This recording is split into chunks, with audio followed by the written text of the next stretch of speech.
शाहिद अपनी बीवी से नफरत करता था। वो अपनी बीवी को एक आंख नहीं देख सकता था। एक रात अचानक उसने अपनी बीवी को बहुत मारना शुरू कर दिया। इतना मारा कि वो बेचारी मर गई। जब वो मर गई तो बहुत ज़्यादा डर गया था। जब उसने देखा कि वो मर गई है तो उसे छुपाने की कोशिश करने लगा। उसने अपनी छत पर बने स्टोर रूम में उसको छुपा दिया और सबको ये बताया कि उसकी बीवी गायब है, वो उसे ढूंढ रहा है, लेकिन वह उसे कहीं नहीं मिल रही। उसने ये अफवाह फैला दी कि उसकी बीवी का चक्कर किसी और के साथ था और वो उसके साथ भाग गई। उसके गायब होने के अगले दिन एक फ़ोन आया कि आपकी बीवी के नाम पर एक लॉटरी निकली है जिसमें उसने 2 करोड़ जीते हैं। कूपन कोड डालकर वो अपनी धनराशि ले जा सकते हैं। लेकिन वो अपनी बीवी को तो मार चुका था। अब उसे अपने किए पर बहुत ज़्यादा अफसोस हो रहा था। उसने अपनी सास को फ़ोन लगाया और उन्हें उस लॉटरी के बारे में बताया। फिर उसने कूपन कोड की बात पूछी तो उन्होंने बताया कि हाँ, उसने वो लॉटरी ली थी जिसका कोड वो अपने गले में बने ताबीज़ में रखती थी। जैसे ही रात में वो अपने घर की छत पर गया जहाँ उसने अपनी बीवी की लाश छुपा रखी थी, वहाँ जाकर उसने जो देखा उसे देखकर उसकी रूह कांप गई। मेरा नाम शाहिद है और मैं अपनी माँ और बहन भाई के साथ रहता हूँ। मेरी शादी मेरी माँ ने अपनी मर्जी की लड़की से करवा दी थी। उनका कहना था कि मैं उस लड़की के साथ बहुत खुशहाल रहूँगा और मैंने बचपन से ही अपनी ज़िंदगी में बहुत सारी परेशानियाँ देखी थी और मैंने अपना पूरा बचपन बहुत ही ज़्यादा गरीबी में गुजारा है। हमारे बाबा बेचारे सुबह से लेकर शाम तक मजदूरी करते थे और उस पर जो भी उन्हें दिहाड़ी मिलती थी उसी से हमारा गुजारा होता था। उसी से हमारा पूरा घर का पालन पोषण होता था। माँ भी घर के हालात को देखते हुए पूरी कोशिश करती थी। वो थोड़ा बहुत सिलाई का काम करती थी ताकि मुश्किल वक्त में घर के लिए कुछ जोड़ सके और बाबा का हाथ बटा सके। इस तरह से हमने अपना पूरा बचपन गुजारा है और बड़े हुए हैं। मुझे ये गरीबी की ज़िंदगी बहुत बुरी लगती थी। एक एक चीज़ के लिए बहुत सोचना पड़ता था। जब भी हम किसी को अच्छा कपड़ा पहनते देखते या अच्छा खाना खाते हुए देखते तो हमारा दिल भी भर आता था। मैंने सोच लिया था कि मैं एक अमीर आदमी बनूंगा और एक अमीर लड़की से ही शादी करूंगा। मेरी शक्ल सूरत तो बहुत अच्छी थी, बस मेरी जेब खाली थी और हरकतें आवारा लड़कों जैसी थी। मैंने अपनी माँ से कहना शुरू कर दिया कि मेरी शादी किसी अमीर लड़की से करवा दे। अम्मा ये बात सुनकर पहले तो बहुत ज़्यादा परेशान हो गई, फिर मुझे डांटने लगी और कहने लगी कि बिल्ली को ख्वाब में भी चिचड़े नजर आने लगे हैं। तुम गरीब की औलाद हो, गरीब ही बनकर रहो और गरीबों की औकात जितने ख्वाब देखो। पहले पढ़ो लिखो, आगे बढ़ो, किसी काबिल बनो, फिर किसी अमीर बेटी को अपनी बीवी बनाने की सोचो। अगर ऐसे ही आवारा रहोगे तो कौन पागल होगा जो तुम्हें अपनी बेटी से ब्याह देगा। माँ कह तो बिल्कुल ठीक ही रही थी, लेकिन मैंने भी कसम खा ली थी कि अपनी बात से पीछे नहीं हटूंगा। शादी करूंगा तो एक अमीर लड़की से ही, जो पैसे वाली हो और उसके बाप की दौलत से अपने ख्वाब पूरे करूंगा। फिर मैंने दिन रात मेहनत करना शुरू कर दिया, क्योंकि आज के दौर की लड़कियां जेब से ज़्यादा शक्ल सूरत और पहनावे पर ध्यान देती हैं। मेरी शक्ल तो थी ही अच्छी, बस थोड़ा सा खुद को तराशना था। फिर मैंने किराए की दुकान से 2-4 जोड़ी कपड़े उधार लिए, एक सूट बूट लिया जिनको पहनकर मैं और भी ज़्यादा हसीन और अमीर लगने लगा था।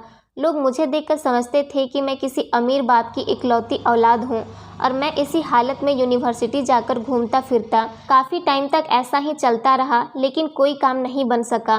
किसी लड़की ने मुझे भाव तक नहीं दिया, बल्कि उल्टा मैं कर्जे में डूब गया।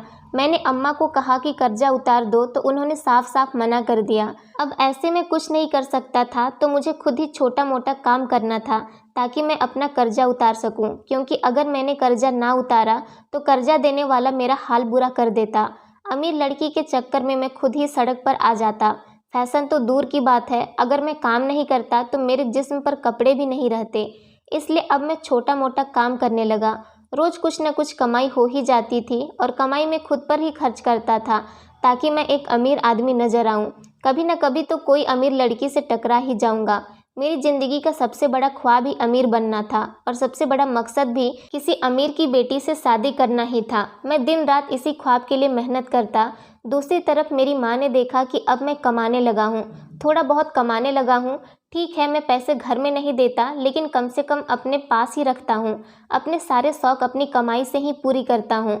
तो अम्मा ने यही समझा कि मुझ पर शायद उनकी नसीहत का असर होने लगा है और मैंने सच्चाई को अपना लिया है। इसलिए माँ ने मेरे लिए अपनी बराबर के लोगों में रिश्ता देखना शुरू कर दिया। मुझे इस बारे में कुछ भी पता नहीं था। अम्मा मेरी शादी के लिए लड़की ढूंढ रही है। मुझे तो उस दिन पता चला जिस दिन लड़की वाले मेरे घर आ रहे थे। मैं सुबह काम पर जा रहा था तो अम्मा ने मुझसे कहा, बेटा आज काम पर मत जाओ, लड़की वाले आ रहे हैं हमारा घर देखने और तुम्हें देखने। अम्मा की ये बात सुनकर मुझे बहुत गुस्सा आया। अगर लड़की वाले हमारे घर आ रहे थे तो उसका मतलब यही था कि अम्मा ने लड़की पसंद कर ली है और अब वो लोग मुझे देखने के लिए आ रहे हैं। फिर मैंने अपनी माँ से पूछा, तुमने लड़की कब और कहाँ देखी? मैंने हैरत से सवाल किया तो अम्मा बहुत ज़ोर ज़ोर से हंसने लगी और कहने लगी कि 1 महीने से मैं तुम्हारे लिए लड़की ढूंढ रही हूँ, कोई 5-7 लड़की देख चुकी हूँ, मुझे उन सब में यही लड़की सबसे ज़्यादा पसंद आई। इस लड़की के घर वाले भी काफ़ी अच्छे हैं, लड़की पढ़ी लिखी भी है, इसलिए मैंने इन लोगों को अपने घर बुला लिया है। अम्मा ने मुझे पूरा डिटेल से समझाया। मैंने उनसे पूछा, क्या लड़की के घर वाले अमीर हैं? मुझे लगता है आपको मेरी बात याद ही होगी, आपने रिश्ता ढूंढते वक्त मेरी बातों को ध्यान में रखा होगा। लेकिन अम्मा ने मुझे बहुत डांटा और समझाया और खूब बातें सुनाई। इससे पहले कि मैं अम्मा को कोई और जवाब देता या मैं उन्हें कुछ समझाता, उसी वक्त लड़की के घर वाले घर पर आ गए। मैंने बुरा सा मुंह बनाकर अपनी माँ को गुस्सा दिखाया, पर उस गुस्से का कोई असर उन पर नहीं हुआ। उन लोगों को हमारा घर बार बहुत अच्छा लगा। वो लोग वापस जाते वक्त हाँ करके चले गए। उन्होंने हमारा घर और मैं दोनों बहुत पसंद आई। मेरी माँ तो खुशी से नाच रही थी, लेकिन मुझे रिश्ता होने की खुशी सिर्फ तब होती जब लड़की किसी अमीर घर से होती और उससे शादी मेरी हो जाती। दरअसल मैं लालच में अंधा हो गया था, मुझे पैसे के आगे कुछ भी नज़र नहीं आ रहा था। मैं सिर्फ अपने ऐशो आराम का सोच रहा था। इंसानियत और लोगों के दिल मेरे सामने बिल्कुल बेकार हो चुके थे। मुझे किसी चीज़ से कोई फ़र्क नहीं पड़ता था, लेकिन मेरी माँ अभी लालच में अंधी नहीं हुई थी। इंसानियत और इंसान के किरदार को पैसे से ज़्यादा महत्व देती थी, इसलिए उसके लिए मेरा इनकार करने पर भी माँ पर कुछ असर ना हुआ और मेरी मंगनी करा दी गई और उसी दिन शादी की तारीख भी तय कर दी गई। मुझे इस शादी की ज़रा भी खुशी नहीं थी। मैं बस ये रिश्ता ख़त्म करना चाहता था, लेकिन मेरी 1000 कोशिश के बाद भी रिश्ता ख़त्म ना हुआ। शादी की तारीख 3 महीने बाद की थी। मैंने उन 3 महीनों में हर वक्त यही कोशिश की कि ये रिश्ता जैसे तैसे ख़त्म हो जाए। लड़की के घर वाले गरीब थे, इसलिए मुझे ये रिश्ता बिल्कुल भी पसंद नहीं था। फिलहाल शादी का दिन आ चुका था। मेरी माँ बहुत ज़्यादा खुश थी। आखिर रिश्ता मेरी माँ ने जो कराया था, इसलिए वो बहुत ज़्यादा खुश थी। हालांकि मेरी शादी वाले दिन मेरे चेहरे पर कोई खुशी नहीं थी और मैं पूरे टाइम मुंह फुलाकर बैठा था। निकाह के वक्त यही सोच रहा था कि कैसे भी मैं अपनी जान बचाऊं। फिर आखिरकार मेरे दिमाग में एक तरीका आया जिससे मेरे चेहरे पर मुस्कुराहट आ गई। बेमन से की हुई शादी और इस रिश्ते से जान छुड़ाने का तरीका मिल गया था। अब बस उस पर काम करना था और उस गरीब लड़की जिससे मेरी शादी होने वाली थी मेरी ज़िंदगी में कहीं नहीं रहती और मैं अपनी पसंद से शादी कर सकता था, यानी अमीर लड़की से शादी कर लेता और ऐश की ज़िंदगी बिताता। उससे छुटकारा पाने का तरीका मिलने के बाद मैं काफ़ी सुकून से हो गया था, लेकिन मुझे रात होने का इंतज़ार था। मैं भी बेचैनी से वक्त गुजार रहा था और इंतज़ार करने लगा कि कब शादी की सारी रस्में पूरी हो और मैं अपनी बीबी के कमरे में जाऊं और उससे छुटकारा पाऊं। जब सब लोग सो गए तो मैंने अपने तैयार किए हुए मंसूबे पर अमल करने की ठान ली, लेकिन पता नहीं न जाने क्यों मुझे डर भी लगने लगा। जाहिर है कि तरीका मैंने सोच तो लिया था, पर वो इतना खतरनाक था कि अगर कोई सुन लेता तो उसकी रूह कांप जाती। मैं सोच रहा था कि मैं जितनी जल्दी अपनी बीवी से छुटकारा पाऊं उतना ही अच्छा होगा, लेकिन साथ ही उतना ही ज़्यादा मुझे डर भी लग रहा था। सारे कामों से निपटने के बाद जब मैं अपने कमरे में आया, अपनी बीवी को बेड पर बैठा मेरा इंतज़ार करते देखा।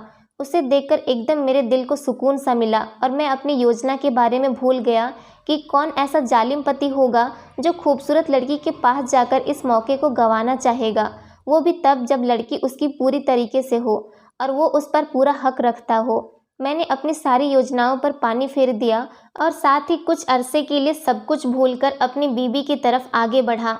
शादी तो अब हो ही गई, अब लड़की अमीर थी या गरीब उससे क्या फ़र्क पड़ता है, मैं इसमें क्या कर सकता था। लेकिन बीवी बहुत खूबसूरत थी, उसे देखकर मैं उसकी तरफ खींचा चला गया और हम दोनों ने कुछ दिन बहुत खुशी से बिताई। मेरी बीवी भी मुझसे बहुत खुश थी। मैं भी शादी की खुशी में भूल गया था कि मैंने भी एक योजना तैयार कर रखी है अपनी बीवी से छुटकारा पाने की।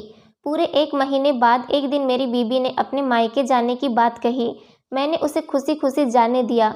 उस दिन जाते वक्त उसने मुझसे कहा, मेरे पास आपके लिए एक बहुत बड़ा सरप्राइज़ है, बस दुआ कीजिए। मैंने उससे कहा कि जल्दी बताओ, लेकिन वो बोली कल आकर बताऊंगी। मैंने भी ज़्यादा जोर नहीं दिया और उसे मायके छोड़ आया, ये कहकर कि शाम को आते वक्त वापस ले आऊँगा। वापस आया तो मुझे बहुत दिनों बाद अपनी योजना याद आई, तो फिर मैंने अपना सर पीटा और उस पर काम क्यों नहीं किया ये सोचने लगा। लेकिन अब और कुछ सोचने की ज़रूरत नहीं थी। मैंने सोच लिया था कि अब हर हाल में इससे छुटकारा पाऊंगा। मैं उस वक्त ये भूल गया था कि मेरी बीवी दरअसल मेरे लिए नसीबों वाली साबित हुई है और साथ ही कुछ सरप्राइज़ भी देने वाली है। मैंने अपनी योजना पर काम करना शुरू कर दिया। मैंने बीवी को शाम को अपने भाई के साथ वापस आने को कहा। वो बहुत ही ज़्यादा खुश थी। उस वक्त तो मुझे बहुत ज़्यादा अजीब लगा, क्योंकि आज से पहले उसे इतना खुश कभी नहीं देखा था। लेकिन मुझ पर उस दिन कुछ असर न हुआ और मैंने अपनी योजना पूरी करने की ठान ली थी। आखिरकार वो दिन आ ही गया जब मैंने खामोशी से उस पर अमल करना शुरू करा। रात के 3 बजे मैं अपनी छत पर गया और अजीब तरीके की आवाज़ निकाली। मेरी बीवी उस वक्त गहरी नींद में थी, लेकिन वो आवाज़ सुनकर हड़बड़ाहट से जाग गई और इधर उधर देखा। तब मैं उसे कहीं नज़र नहीं आया तो फ़ौरन ही छत की तरफ आगे बढ़ी। मैं उस टाइम दरवाजे के पीछे छुपा हुआ था। जैसे ही वो छत पर चढ़ी, मैंने उसे पकड़ लिया और उसके मुंह में कपड़ा ठूस दिया और उसे बहुत मारा। मैंने उसे इतना मारा कि वो बेचारी मर गई, उसकी जान जा चुकी थी। मैंने उसे लिटाया और छत पर बने स्टोर रूम में छुपा दिया, जहाँ कोई आता जाता नहीं था। अपना काम पूरा करके मैं नीचे आया और सोचने लगा सुबह क्या करना है।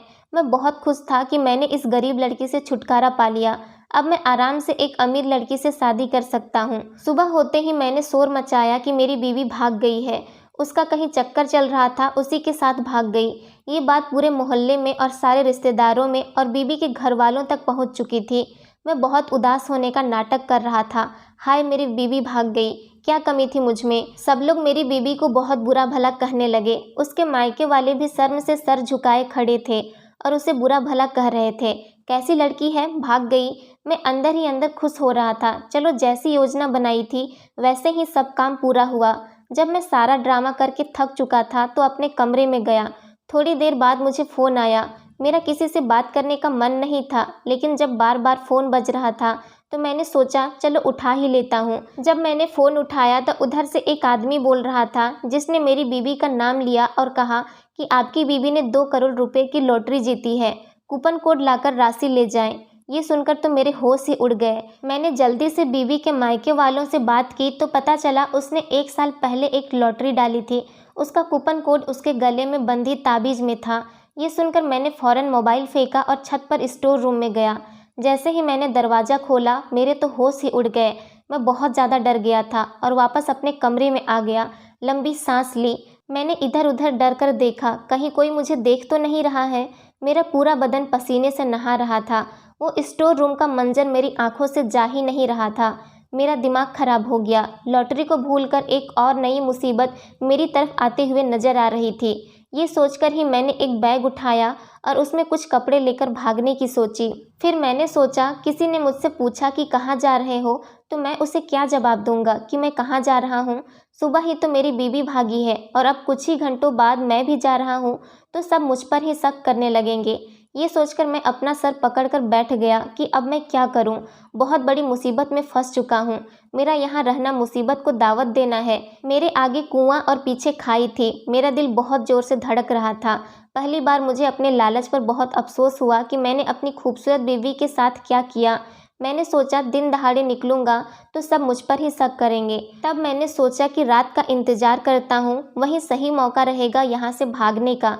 ये सोचकर ही मैंने अपना बैग पैक करके साइड में रख दिया था। अब मैं अपने कमरे से बाहर निकल आया। मैंने थोड़ी देर रोने धोने का ड्रामा और करा और अब मुझे ये ड्रामा करते वक्त डर लग रहा था। ऐसा लग रहा था जैसे हर कोई मुझ पर ही शक कर रहा हो। मैंने बहुत मुश्किल से पूरा दिन घर में बिताया। रात होते ही मैं कमरे में गया और 12 बजने का इंतज़ार करने लगा। तभी मेरी माँ मेरे कमरे में आई और मैंने उन्हें अचानक कमरे में देखकर पूछा कि क्या हुआ माँ, सोई नहीं अभी तक। मेरी माँ मुझे शक की नज़रों से देख रही थी। वो मेरे पास बैठी और उन्होंने कहा, तेरा चेहरा क्यों उतरा हुआ है, तू बहुत ज़्यादा परेशान लग रहा है, सब ठीक तो है ना। अम्मा के इन सवालों से मैं घबरा गया। मैंने अपनी हकीकत बताने की सोची, लेकिन फिर डर गया और मैंने उनसे कहा कि जिसकी बीवी भाग जाए वो परेशान नहीं होगा तो क्या खुश होगा। लेकिन अम्मा पर मेरी किसी बात का असर न हुआ। तभी अम्मा ने मुझसे पूछा कि सच सच बता दे, क्या करा है तूने, तेरी बीवी कहाँ है, क्या करा है तूने उसके साथ। अम्मा के इन सवालों से मुझे बहुत डर लगा और मेरी बोलती ही बंद हो गई। तो मैं घबराते हुए जवाब दिया, कुछ भी नहीं, मैं समझ गया था कि मेरी माँ को मुझ पर शक हो गया है। अब यहाँ से फरार होने का कोई रास्ता नहीं है और अब वो सारा सच जानकर ही रहेगी। फिर मैंने डरते हुए अपनी माँ को सारा सच बताया। मेरी माँ सारा सच सुनकर बहुत रोई। थोड़ी देर तक उसने कुछ भी नहीं बोला। वो बार बार एक ही सवाल पूछ रही थी कि जो तुमने कहा क्या वो सच है? अम्मा हाय तौबा करे जा रही थी। वो सब देखकर मेरी जान लटक गई। मेरी माँ ने मुझसे कहा, मुझे लगता है तेरी बीबी कोई जादूगरनी है या कोई बुरा साया है। अम्मा ने ये कहा तो मैंने डर के मारे इधर उधर नज़रें फेर ली। फिर मैंने माँ को बताया कि मैं ये शहर छोड़कर जा रहा हूँ। माँ ने मुझे बहुत रोका कि मत जाओ, उल्टा मुसीबत तुम्हारे गले पड़ जाएगी, लेकिन मैंने उसकी एक न सुनी और बैग उठाकर घर से बाहर निकल गया। अभी मैं निकलने ही वाला था कि मेरे नंबर पर मेरे ससुराल से कॉल आई। जब मैंने फ़ोन उठाया तो उन्होंने मुझसे जो कहा उसे सुनकर मेरे पैरों तले से ज़मीन निकल गई। मैंने फ़ौरन ही वहाँ से भागना चाहा, लेकिन तभी घर के बाहर बहुत सी आवाज़ें आने लगी और कोई दरवाज़ा खटखटाने लगा। मैंने घर वालों से कहा कि दरवाज़ा मत खोलो, लेकिन आने वाले दरवाज़ा तोड़कर अंदर आ चुके थे और साथ ही पुलिस को साथ में लाए थे। मेरे हाथ से बैग छूट गया और मैं वहीं सब देखकर सदमे में ज़मीन पर बैठ गया। दरवाजे पर मेरे ससुराल वाले और पुलिस मौजूद थी। मेरी सास ने खामोशी से मुझे देखा और जैसे ही थोड़ा आगे होकर साइड में हुई, उनके पीछे मेरी बीवी खड़ी थी, जिसे देखकर मेरी और मेरी माँ की चीखें निकल गई। उसी समय मुझे मेरी माँ की वो बात याद आ गई, तेरी बीवी शायद कोई जादूगरनी है। ये सोचकर ही मैं काँप रहा था कि मेरी सास के पीछे जो लड़की खड़ी है वो मेरी बीवी है। और मेरे ससुर ने जो बात कॉल पर कहा कि तुम्हारी भागी हुई बीवी को हम घर लेकर आ रहे हैं, मेरी बीवी सही सलामत उनके साथ खड़ी थी। मुझे बहुत अच्छे से याद है कि मैंने उसे बहुत मारा था, जिससे उसकी सांस रुक गई थी और वो वहीं मर गई थी।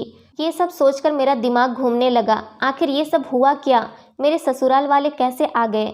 उन्होंने कहा, बेटा तुम्हारी भागी हुई बीबी को हम वापस लेकर आए हैं और उन्होंने कहा कि बेटा हमें माफ़ कर देना कि हमारी बेटी ने ऐसी हरकत करी, लेकिन अगर अब ये ऐसा कुछ करे तो इसे जिंदा ज़मीन में गाड़ देना। मेरे ससुर ने मेरी बीवी का हाथ मेरे हाथों में देते हुए शर्मिंदा होकर कहा। और मैं यही सोच रहा था कि वो लोग मुझे कत्ल के केस में गिरफ्तार करवाने आए हैं, लेकिन ऐसा कुछ भी नहीं हुआ था। वो लोग मेरी बीवी को मेरे पास छोड़कर पुलिस को लेकर वापस चले गए, लेकिन मेरी बीवी के सवाल अभी भी बाकी हैं। मैंने अपनी बीवी की तरफ देखा जो खामोशी से अंदर चली गई। मैंने अम्मा के चेहरे को हैरत के साथ देखा। अम्मा खुद बहुत परेशान थी, डरी हुई थी। वो भी मेरे साथ अंदर चली गई जहाँ मेरी बीवी बैठी थी। जब हम अंदर पहुँचे, उसने खुद बात शुरू की और कहा, आप लोग हैरत में होंगे कि एक मरी हुई लड़की जिंदा कैसे हो गई। यकीनन आप लोग मेरे ऊपर चुड़ैल होने का शक कर रहे होंगे। मेरी बीवी खास तौर से मुझसे कह रही थी, लेकिन उसके बोलने के तरीके में कोई सख्ती नहीं थी। और जो अम्मा उस पर चुड़ैल होने का शक कर रही थी, उसने शायद हमारे दिमाग को पढ़ लिए थे और अम्मा भी उसकी इसी बात पर चौंक गई। मेरी बीवी ने हम सब की तरफ देखा और कहा, मैं आपको बताती हूँ कि आखिर हुआ क्या था। शादी से पहले जब मेरी अम्मा ने मेरे सामने ये रिश्ता रखा तो मैं बिल्कुल भी खुश नहीं थी, क्योंकि एक तो आप गरीब थे और ऊपर से यही गुमान था कि आप बदसूरत भी होंगे। मैं खूबसूरत पति चाहती थी कि मेरी शादी किसी ऐसे इंसान से हो जो मुझसे भी ज़्यादा खूबसूरत हो। मैंने बहुत मना किया अपने घर वालों से, लेकिन कोई नहीं माना। लेकिन जब मैंने आपको देखा तो मैं बहुत ज़्यादा खुश हो गई कि मुझे मुझसे भी ज़्यादा खूबसूरत पति मिला है। और जब मैंने अपने आप को आपके साथ देखा तो हम दोनों साथ में बहुत ज़्यादा अच्छे लग रहे थे।